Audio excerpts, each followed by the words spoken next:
Hello everyone, welcome to black mirror horror. कैसे हैं आप सब? आई होप आप सब ठीक होंगे। आप सभी को काफ़ी दिनों तक इंतज़ार करवाने के बाद मैं गांव की चौपाल और भूतिया कहानियों का पार्ट 5 लेकर एक बार फिर से आप सबके सामने हाजिर हूँ। मैं ये जानती हूँ कि चौपाल सजाने में इस बार मैंने बहुत देर कर दी है, जिस वजह से आपको थोड़ा ज़्यादा इंतज़ार करना पड़ा। लेकिन ये अच्छा ही हुआ, क्योंकि इस दौरान श्याम अपने मामा के यहाँ से वापस आ चुका है और अब वो हरिया प्रेत की आधी अधूरी कहानी को पूरा करेगा। हो सकता है इतने लंबे इंतज़ार के बाद आप ये भूल गए हो कि हरिया प्रेत कौन सी कहानी सुना रहा था। इसलिए इससे पहले हरिया प्रेत के माध्यम से श्याम आपको कहानी सुनाए, मैं आपको उसकी सुनाई अधूरी कहानी के बारे में थोड़ा बहुत बता देती हूँ। हरिया बहुत बड़ा आदमी था और उसकी तरक्की से जलने वाले भी बहुत थे, जिन्होंने उसे बर्बाद करने के लिए उस पर औघड़ विद्या का प्रयोग किया था, जिस वजह से माँ और पत्नी के साथ उसकी अनबन होने लगी थी। सिर्फ इतना ही नहीं, उसने कुएं में लगे पीपल के पौधे को भी उखाड़ दिया था, जिसमें जिन रहने लगा था, जिस वजह से वो जिन भी उसे परेशान करता था। अब आगे क्या होगा वो खुद ही श्याम की ज़ुबानी सुन लीजिएगा। लेकिन अगर आप हरिया प्रेत की कहानी पूरी सुनना चाहते हैं तो गांव की चौपाल और भूतिया कहानियों का सेकंड पार्ट ज़रूर देखना। और इस वीडियो में आगे बढ़ने से पहले हमारे नए दर्शक चैनल को सब्सक्राइब करके बेल आइकन दबाना ना भूलें और साथ ही इस कहानी के पिछले सभी भाग ज़रूर सुन लें, तभी तो आपको आगे की कहानी में मज़ा आएगा। उस शाम दादू भैया, दयाराम काका, लल्लू भैया, सजीवन, नीरज और राजा समय से चौपाल में शामिल हो चुके थे। उन्हें इंतज़ार था तो सिर्फ शंभू बब्बा के आने का, क्योंकि पिछले 2 दिनों से वो भी उनके साथ चौपाल में बैठ रहे थे।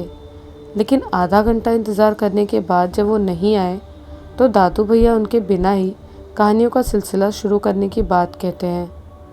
बहुत हो गई इधर उधर की बातें। मुझे तो लगता है अब शंभू बब्बा नहीं आने वाले, क्योंकि आज ठंड बहुत ज़्यादा है। इसीलिए आज उनके बिना ही कहानियों का सिलसिला आगे बढ़ाना होगा। तो हाँ भाई, आज कौन अपनी कहानी शुरू करेगा? आज कोई कहानी नहीं सुनाएगा, आज वो बब्बा अपनी अधूरी कहानी सुनाएंगे। अंदर से भागता हुआ श्याम आया और सबके सामने खड़ा होकर बोला। श्याम की बात सुनकर वहाँ बैठे सभी लोग एकदम सिहर जाते हैं। अरे, श्याम अपने मामा के यहाँ से कब आया? चौंक कर दयाराम काका बोले।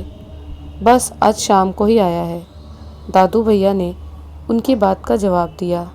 और आते ही हरिया प्रेत की अधूरी कहानी भी पूरी करने आ गया। शंभू बब्बा वहाँ आकर बोले। अरे बब्बा, बड़ी देर कर दी आने में। हम सब ने तुम्हारा बहुत इंतज़ार किया, लेकिन जब तुम नहीं आए तो हमने सोचा आज इतनी ठंड है तो तुम नहीं आओगे, लेकिन तुमने तो कमाल ही कर दिया, राजा बोला। अरे मैं कैसे नहीं आता, तुम लोग इतनी बढ़िया बढ़िया कहानी जो सुनाते हो, तुम्हारी कहानी सुनने तो मुझे आना ही था, हंसते हुए शंभू बब्बा बोले। शाम की बात सुनने के बाद वहाँ बैठे किसी में भी आगे कुछ बोलने की हिम्मत नहीं हुई, लेकिन शंभू बब्बा बेखौफ होकर हंस रहे थे और शाम से बोले। वो बब्बा तुझसे जो कुछ भी बोलने को कहे तो वो सब हमसे बताना। वो बब्बा अपनी कहानी आगे बढ़ाएं, इससे पहले तो उनसे ये पूछ कि उस रात वो अचानक कहाँ गए थे? डरते हुए राजा ने श्याम से कहा। वो बब्बा कह रहे हैं कि ये सब बातें मैं कहानी सुनाने के बाद बताऊंगा, नहीं तो क्या पता तुम सब उठकर वहीं चले जाओ जहाँ मैं गया था, श्याम बोला। चल ठीक है भाई, अब तू अपनी अधूरी कहानी पूरी कर और इस बच्चे का पीछा छोड़, शंभू बब्बा बोले। जब तक मुझे ये बात पता चलती कि मेरे घर में किसी ने औघड़ विद्या की हुई है और मुझे जिन भी परेशान कर रहा है, तब तक बहुत देर हो चुकी थी, क्योंकि तब तक मैं पूरी तरह बर्बाद हो चुका था। मेरी जितनी भी ज़मीन थी वो बिक गई थी और कारोबार भी बंद हो गए थे। मुझे अपनी नई हवेली गिरवी रखनी पड़ी थी। लेकिन उसके बाद भी मेरी परेशानियाँ कम नहीं हुई, बल्कि हर बीतते दिन के साथ मेरी परेशानी और ज़्यादा बढ़ रही थी। मैं समझ नहीं पा रहा था कि अचानक मेरे साथ क्या हो गया। मैं अपने सोचने और समझने की शक्ति खो बैठा था, जिस वजह से मैं ये समझ नहीं पाया कि किसी ने मुझ पर तंत्र विद्या की है। तंत्र विद्या का ये पहला और सबसे विनाशकारी असर है। जिस पर तंत्र विद्या की जाती है वो सोचने समझने की शक्ति खो देता है। उसे समझ ही नहीं आता कि उसके साथ क्या हो रहा है और वो उस स्थिति से बाहर निकलने के लिए क्या करे।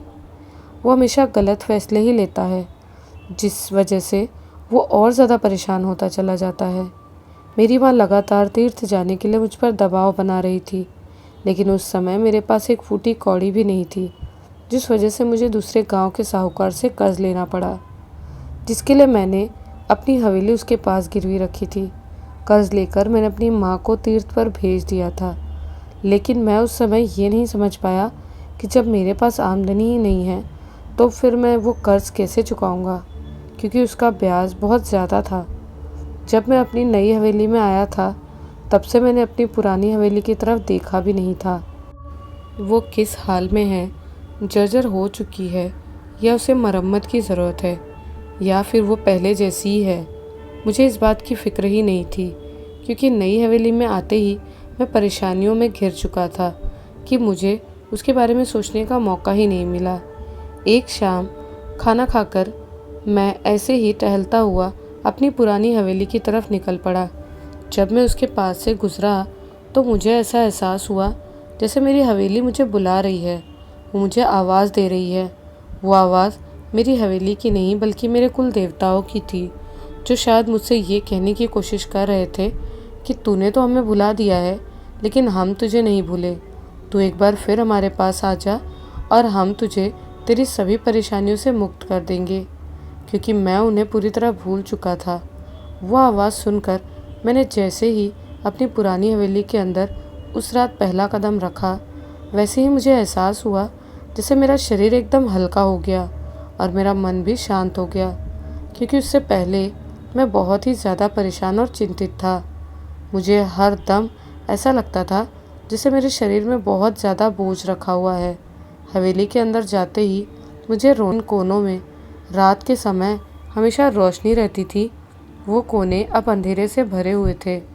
रात के समय जो खिड़कियां हमेशा बंद रहती थी ताकि घर के अंदर कीड़े मकोड़े ना आ जाए, वो खिड़कियां टूट चुकी थी, जिनसे चांद की रोशनी अंदर आ रही थी और उस रोशनी में घर के अंदर लगे हुए मकड़ी के जाले साफ साफ दिखाई दे रहे थे।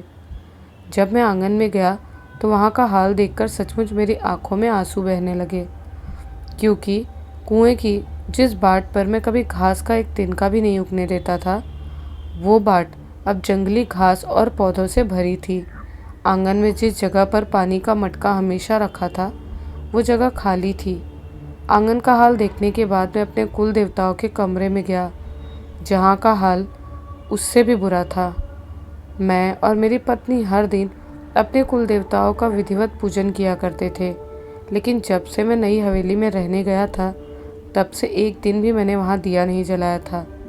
जैसे ही मैं उस कमरे में गया, वैसे ही मुझे ऐसा एहसास हुआ जैसे एक परछाई मेरे सामने आकर खड़ी हो गई और मुझसे बोली, तेरी परेशानियों की वजह वो जानते हैं और वो तुझे उन परेशानियों से मुक्त भी करवा सकते हैं, लेकिन तू उन्हें भूल गया है, जिस वजह से वो तुझसे बहुत ही ज़्यादा नाराज़ हैं।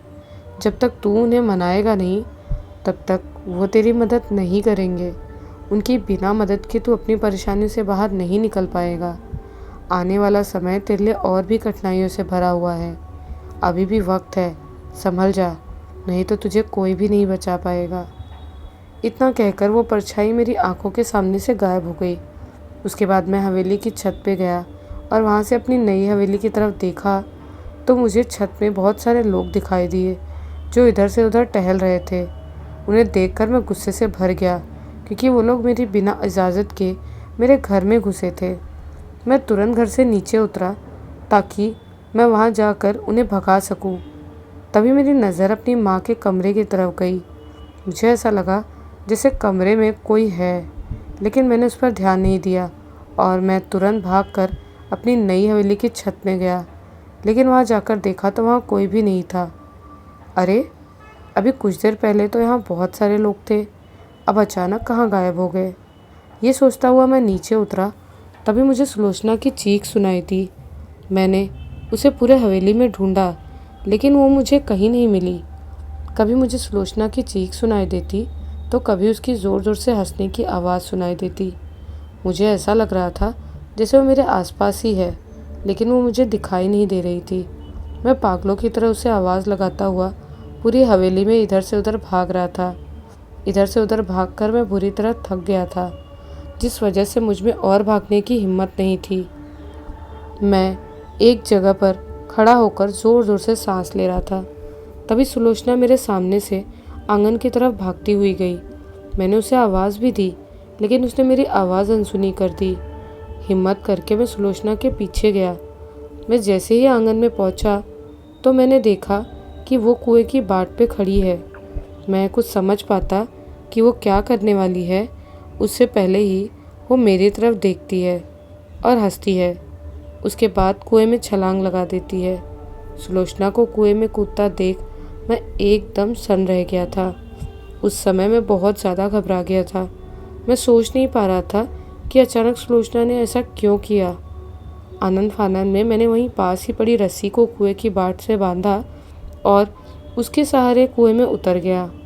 कुएं के अंदर रोशनी बिल्कुल भी नहीं थी, एकदम काला घना अंधेरा था, जिस वजह से मैंने सुलोचना को पानी की गहराई तक ढूंढा। मैं कभी उसे पानी के ऊपर ढूंढता तो कभी पानी के अंदर जाकर, लेकिन वो मुझे कहीं नहीं मिली। तभी मुझे सुलोचना की हंसी सुनाई दी। वो हंसी ऊपर से आ रही थी। मैंने ऊपर देखा तो कुएं की बाट पर वो बैठी हुई अंधेरे में एक गहरी काली परछाई दिखाई दी। मुझे ऐसा समझ में आया जैसे वो सुलोचना है। तब मैंने राहत की सांस ली। उसके बाद मैं कुएं से बाहर निकलने की कोशिश करने लगा, लेकिन उस वक्त मैं इतना ज़्यादा थका हुआ था कि मुझ में कुएं से बाहर निकलने की हिम्मत नहीं थी। मैं हिम्मत जुटाने की कोशिश करने लगा। तभी मैंने सोचा कि कुछ देर पहले मैंने खुद अपनी आंखों से उसे कुएं में छलांग लगाते हुए देखा था। उसके तुरंत बाद मैं कुएं में उतर आया था, तो फिर वो कुएं से बाहर कब निकली? मैं ये सोच ही रहा था कि तभी एक बार फिर मुझे सुलोचना की चीख सुनाई दी, जिसके बाद मैं रस्सी के सहारे कुएं से बाहर निकला। कुएं से बाहर निकलते ही मैंने देखा कि सुलोचना बरामदे के दरवाजे के पास खड़ी है और उसके पीछे 4 काली परछाइयाँ भी है, जो उसे खींचती हुई अंदर ले जा रही हैं और वो चीख रही है। उस वक्त मैं इतना थक चुका था कि मेरे अंदर एक भी कदम आगे बढ़ाने की हिम्मत नहीं थी। मेरी सांस फूल चुकी थी। फिर भी मैं जैसे तैसे सुलोचना के पास जाने की कोशिश करने लगा, और जब बरामदे के अंदर गया तो देखा कि वो एक कोने में दीवार की तरफ मुंह किए हुए बैठी सिसकियां भर भर के रो रही है। मैंने उसके रोने का कारण पूछा तो वो कुछ नहीं बोली। मैंने उसके पास जाकर जैसे उसके कंधे पे हाथ रखने की कोशिश की, वैसे ही वो उठी और अपने कमरे की तरफ भागी। ये आज इसे क्या हो गया है? ये इस तरह व्यवहार क्यों कर रही है? इसके चक्कर में तो लगता है मैं पागल हो जाऊंगा। बड़बड़ाता हुआ मैं उसके पीछे गया। जब तक मैं उसके पास पहुंचा तब तक वो कमरे के अंदर जा चुकी थी और उसने ज़ोर से दरवाज़ा बंद कर दिया। मैंने दरवाज़ा खोलने की बहुत कोशिश की, लेकिन दरवाज़ा नहीं खुला। तब तक मैं ये समझ चुका था कि सुलोचना ने दरवाज़ा अंदर से बंद कर लिया है। मैंने उसे बहुत आवाज़ लगाई, दरवाज़ा खोलने को कहा, लेकिन उसने नहीं खोला। कुछ देर बाद मुझे कुंडी खुलने की आवाज़ सुनाई दी। उसके बाद मैंने दरवाज़ा खोला तो खुल गया। उस समय कमरे में लालटेन जल रही थी। उसकी रोशनी में मैंने देखा कि सुलोचना एक कोने में पहले की तरह ही दीवार की तरफ मुँह किए बैठी है और उसके बाल खुले हुए हैं। मैं हिम्मत करके उसके पास गया और जैसे ही उसके कंधे पर हाथ रखना चाहा, वो उठकर खड़ी हो गई और बोली, तूने मुझ तक पहुंचने में बहुत देर कर दी है। अब तेरी सुलोचना तुझसे बहुत दूर जा चुकी है। उसके बाद वो चलकर पलंग के दूसरे तरफ गई और पलंग के बगल से ज़मीन में लेट गई। मैं भी पलंग के दूसरे तरफ गया। वहाँ मैंने जो कुछ देखा वो देखकर मेरे पैरों तले की ज़मीन खिसक गई, क्योंकि मेरी दुनिया उजड़ चुकी थी। सुलोचना की लाश मेरी नज़रों के सामने थी। उसके बाल खुले और बिखरे हुए थे। उसे देखकर ऐसा लग रहा था जैसे किसी ने उसका गला दबाया है और उसने उससे बचने की बहुत कोशिश की होगी, और उसी छटपटाहट में उसके बाल खुल गए। मैं रात भर अपनी सुलोचना का सर अपनी गोद में लिए बैठा रोता रहा। सुबह होते ही मैंने खुद को संभाला और विधिवत उसका अंतिम संस्कार किया। आप सबको ये जानकर यकीन नहीं होगा कि उसके अंतिम संस्कार में गांव के गिने चुने लोगों के अलावा कोई भी शामिल नहीं हुआ था। मैं सच कहूँ तो मैंने किसी को बताया भी नहीं था। जो लोग भी सुलोचना के अंतिम संस्कार में शामिल हुए थे, उन्हें देखकर लग नहीं रहा था कि वो दुखी है, क्योंकि उनके चेहरे पर एक अजीब सी मुस्कान थी और सुकून भी दिखाई दे रहा था। लेकिन तब मैं उनसे कुछ नहीं बोला। मैं उनसे कहता भी क्या। उसका अंतिम संस्कार करने के बाद अगले दिन मैंने उसकी अस्थियाँ इकट्ठी की और लोटे में भरकर अपने कमरे में ले जाकर रख दी। तो क्या तेरे परिवार का कोई भी व्यक्ति तेरी पत्नी के अंतिम संस्कार में शामिल नहीं हुआ था? शंभू बब्बा ने पूछा। उस समय तक वहाँ पर बैठे सभी लोगों की आंखें नम हो चुकी थी। न जाने क्यों, लेकिन उन्हें हरिया से जुड़ाव हो गया था। नहीं, मेरे परिवार का कोई भी व्यक्ति मेरी पत्नी के अंतिम संस्कार में शामिल नहीं हुआ था और ना ही मैंने उनमें से किसी को उसके मरने की खबर दी थी। श्याम बोला। लेकिन उन्हें गांव वालों के ज़रिए तो पता चल ही गया होगा ना कि तेरी पत्नी की मौत हो चुकी है।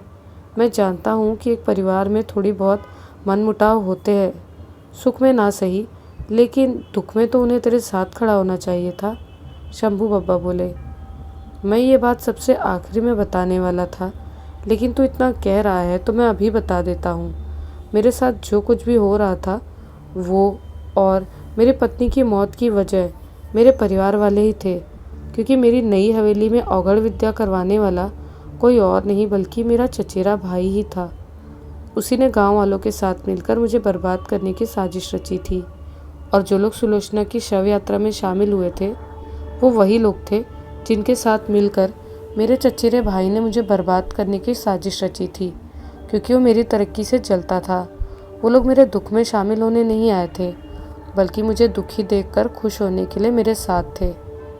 सुलोचना की मौत के बाद मैं पूरी तरह टूट चुका था और अकेला हो गया था। मुझे खाने तक का होश नहीं था, तो अपनी पत्नी की अस्थि विसर्जन करने का होश कैसे रहता। उसकी अस्थियाँ 1 साल से ज्यों की त्यों कमरे में रखी हुई थी। 1 साल बीत जाने के बाद भी मेरी माँ तीर्थ करके वापस नहीं आई थी, तो मुझे लगने लगा था कि शायद उनके साथ कोई दुर्घटना हुई है और वो स्वर्ग सिधार गई हैं।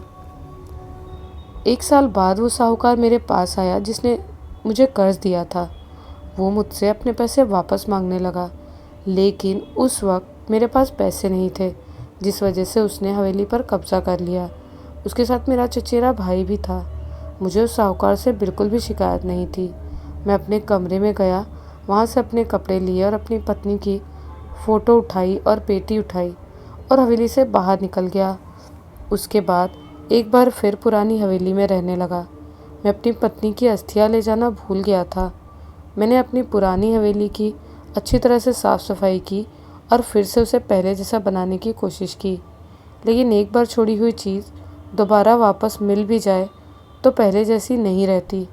हवेली की साफ़ सफाई करने के बाद मैंने अपने कुल देवताओं के कमरे की भी साफ़ सफाई की और वहाँ 1 साल से भी ज़्यादा समय के बाद पूजा की। पूजा करते हुए मुझे ऐसा एहसास हुआ जैसे मेरी पत्नी और मेरी माँ मेरे साथ ही हैं। उस रात मुझे ऐसा एहसास हुआ जैसे मैंने अपना सब कुछ खो दिया है, लेकिन साथ साथ कुछ पाने का भी एहसास हुआ। एक बार फिर अपनी पुरानी हवेली में लौटकर उस रात मुझे चैन की नींद आई थी। उसी रात मैंने एक सपना देखा। मैंने सपने में देखा कि मैं पलंग पर लेटा हुआ हूँ और मेरी माँ मेरे पास आकर मेरे सिर पे हाथ फेर रही है। वो मुझसे कहती है कि बेटा, तूने अपने कुल देवताओं को भुला दिया था, जिस वजह से वो तुझसे बहुत ज़्यादा नाराज़ है। उन्होंने तुझे आगाह करने की भी कोशिश की थी, लेकिन तू संभला नहीं, जिस वजह से तेरे साथ इतना बड़ा हादसा हो गया। उसके बाद मेरी माँ ने मुझे बताया कि उसने अपने सभी पुराने गहने अपने कमरे में रखे हुए हैं। मैं उन्हें ले लूँ और उन्हें बेचकर फिर से अपना कारोबार शुरू करूँ। उसके बाद वो अचानक गायब हो गई। उनके गायब होते ही मेरी नींद खुली और मैं उठकर बैठ गया। उसके बाद मुझे नींद नहीं आई, जिस वजह से मैं टहलने छत पर चला गया। वहाँ जाकर मैंने देखा कि मेरी नई हवेली की छत पर कुछ लोग टहल रहे। उन्हें देखकर मैंने सोचा कि पहले की तरह ही शायद मुझे भ्रम हो रहा होगा, लेकिन ध्यान से देखने के बाद समझ आया कि वो मेरे मन का भ्रम नहीं, बल्कि सच में ही छत पे कुछ लोग हैं जो कोई तंत्र क्रिया कर रहे हैं, क्योंकि छत पे हवन चल रहा था। ये देखने के लिए कि वहाँ क्या हो रहा है, मैं तुरंत अपनी नई हवेली के पास गया। वहाँ जाकर मैं छुपकर देखने लगा कि आखिर वहाँ हो क्या रहा है। मैंने देखा कि कुछ लोग मेरी पत्नी की अंतिम यात्रा में शामिल हुए थे। वही लोग वहाँ पर मेरे चचेरे भाई के साथ खड़े हैं और कोई तांत्रिक भी हैं जो मेरी हवेली के चारों तरफ कुछ तंत्र क्रिया कर रहे हैं। वो देखकर मैं समझ गया कि हो ना हो मेरे साथ अब तक जो कुछ भी हुआ था वो इन्हीं के द्वारा किए हुए तंत्र के कारण ही हुआ था। लेकिन मैं समझ नहीं पा रहा था कि आखिर वो लोग तंत्र विद्या क्यों कर रहे हैं। जिसके बाद मैं चुपचाप वापस लौट आया। मुझसे मेरा सब कुछ छीन चुका था। मेरी पत्नी और मेरी माँ ही मेरी सच्ची दौलत थे, जो कि वो मेरे पास नहीं थे। इसीलिए मैंने उन बातों को नज़रअंदाज किया। मेरी माँ ने सपने में मुझसे जो कुछ भी बताया था वो बिल्कुल सच था। मैंने उनके कमरे का दरवाज़ा खोला और कमरे में जाकर उनकी पेटी खोलकर देखा तो उसमें बहुत सारे सोने और चांदी के गहने मिले। मैंने उन गहनों को वहीं दफना दिया। उनके साथ साथ मैंने अपनी पत्नी के गहनों को भी दफनाया था। उसके बाद मैंने अपने देवताओं को मनाने की पूजा विधि शुरू कर दी। मुझे उन्हें मनाने में थोड़ा समय तो लगा, लेकिन वो मान गए। उसके बाद उन्होंने सपने में आकर मुझे बताया कि मेरी नई हवेली पर औघड़ विद्या की गई थी, जिसकी वजह से मेरे साथ वो सब हुआ। मेरा कारोबार बर्बाद हुआ, मेरी पत्नी की जान गई और वो हवेली भी मेरे हाथों से गई। सिर्फ इतना ही नहीं, मुझे बर्बाद करने में उस हवेली में रहने वाले जिन का भी हाथ था, जो किसी वजह से मुझसे नाराज़ हो गया था। लेकिन अब वो मेरा पीछा छोड़ चुका है। वो उसी हवेली में है और वो उस हवेली में किसी को भी नहीं रहने देगा। सपने में मुझे मेरे कुल देवताओं ने ये भी बताया कि अभी भी मेरी पत्नी की अस्थियाँ वहीं रखी हुई है। जब तक मैं उन्हें विसर्जित नहीं करूँगा तब तक उसकी आत्मा को शांति नहीं मिलेगी। लेकिन अस्थि विसर्जन करने से पहले ही मेरी मौत हो गई थी। तब से लेकर अब तक मैं और मेरी पत्नी की आत्मा भटक रही है। ये सब बताने के बाद श्याम शांत हो जाता है। वो सब तो ठीक है, लेकिन तू रहने वाला कहाँ का है और यहाँ कैसे आ गया? क्योंकि जैसा तूने बताया, यहाँ आसपास किसी भी गांव में उस तरह की हवेलियाँ नहीं हैं। शंभू बब्बा बोले, मेरे गांव का नाम झिंगोदर है। शांति की तलाश में भटकता हुआ मैं इधर आ गया हूँ। श्याम बोला, तो तुझे शांति कैसे मिलेगी? शंभू बब्बा ने पूछा। जब तक मेरी पत्नी की आत्मा को शांति नहीं मिलेगी और जब तक मेरे द्वारा ज़मीन में दफन किए गए गहनों को निकाल कर उनका सही इस्तेमाल नहीं किया जाएगा, तब तक मेरी आत्मा भटकती रहेगी। मेरी पत्नी की आत्मा को शांति तभी मिलेगी जब उसकी अस्थियों का विसर्जन किया जाएगा। श्याम बोला, तूने तो बताया था कि तेरी पत्नी की अस्थियाँ तेरी नई हवेली में रखी हुई है, जिसे उस साहूकार ने हड़प लिया था। शंभू बब्बा बोले, शुरुआत में मुझे भी यही लगा था कि मेरी नई हवेली साहूकार ने हड़पी है, लेकिन उसमें उसका साथ मेरे चचेरे भाई ने दिया था, क्योंकि मुझसे हवेली लेने के बाद साहूकार ने वो हवेली मेरे चचेरे भाई को दे दी थी। लेकिन वो कहते हैं ना, करनी का फल ज़रूर मिलता है। उस हवेली में रहने के बाद मेरे चचेरे भाई के साथ भी वही हुआ जो मेरे साथ हुआ था। उस जिन ने उससे सब कुछ छीन लिया और वो पागल होकर मरा था। वो हवेली अब वीरान पड़ी है, जिसमें आज भी वो जिन रहता है, जो कि अब मुक्ति चाहता है। श्याम बोला, तू ये कहना चाहता है कि हम में से कोई तेरी मदद करे, लेकिन हम में से कोई तेरी बातों पर भरोसा क्यों करे? शंभू बब्बा बोले, मैं तेरे बारे में बहुत अच्छी तरह जानता हूँ। तुझे भी थोड़ी बहुत तंत्र विद्या आती है और तू ये अच्छी तरह से जानता है कि जब कोई प्रेत आत्मा मुक्ति चाहती है तो वो खुलकर अपनी मुक्ति का मार्ग बताती है। मैंने भी वही किया। अब तुझे भरोसा करना है तो कर, नहीं करना तो ना कर। अब मैं जा रहा हूँ, दोबारा लौटकर कभी नहीं आऊँगा। उस रात भी मैं यही सब बताने वाला था, लेकिन जब मुझे पता चला कि कोई बिना मेरी मर्ज़ी के मेरे घर में घुसकर मेरे गहने ले जाने की कोशिश कर रहा है, तब मैं उसे रोकने के लिए यहाँ से चला गया था। मैंने सब कुछ बता दिया है। अगर तुम में से किसी को मुझ पर भरोसा हो तो कभी भी झिंगोदर आ जाना और गहने ले जाना, लेकिन उससे पहले तुम सबको मेरी पत्नी की आत्मा को शांति दिलानी होगी। वो बब्बा अब यहाँ से जा रहे हैं। श्याम बोला, हरिया प्रेत की कहानी सुनने के बाद वो सभी दुविधा में फंस गए थे कि उसकी बातों पर भरोसा करें या ना करें, क्योंकि अगर वो उसकी बातों पर भरोसा करते हैं तो उनका सामना एक जिन से होगा, और अगर नहीं करते तो हरिया की आत्मा भटकती रहेगी। आगे क्या होगा ये जानने के लिए आपको थोड़ा इंतज़ार करना पड़ेगा, क्योंकि चौपाल के उठने का समय हो गया है। आपको यहाँ तक ये कहानी कैसी लगी हमें कमेंट्स में ज़रूर बताइएगा। मिलती हूँ बहुत जल्द अगली चौपाल में। तब तक के लिए बाय एंड टेक केयर।